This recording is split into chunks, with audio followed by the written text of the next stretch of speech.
Sun control is the most important comfort function when it comes to intelligent sun shading systems. For instance, properly set values can keep buildings from heating up in the summer and ensure a pleasant indoor climate.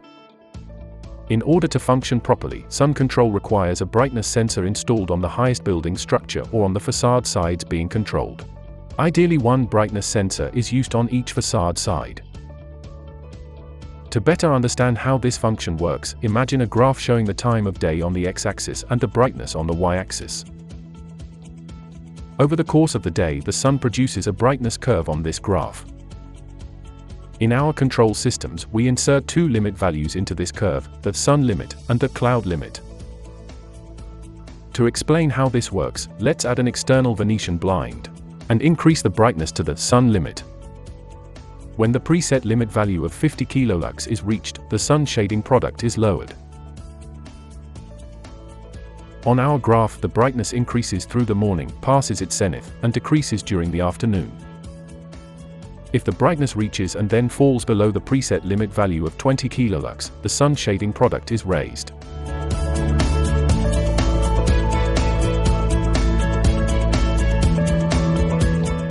Oftentimes users would like to see individual changes made to their sun control.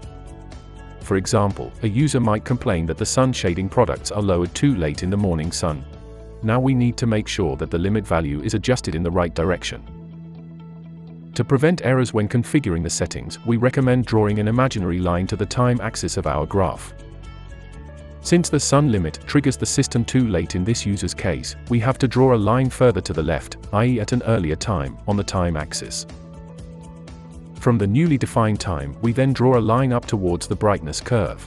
The intersection with the brightness curve shows that the set value must be corrected downwards in order to meet the user's request. When adjusting the setting, it's a good idea to proceed in increments of at least 5 kilolux.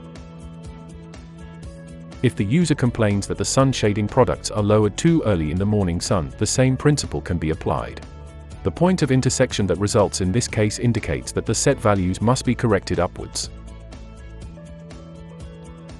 The procedure for setting the cloud limit in the afternoon is similar. When setting the brightness values based on user preferences, it's important to maintain a minimum difference of 15 kilolux between the sun limit and the cloud limit to ensure that the sun shading products are only moved once a day by each of the sun and cloud settings so that they do not move too frequently.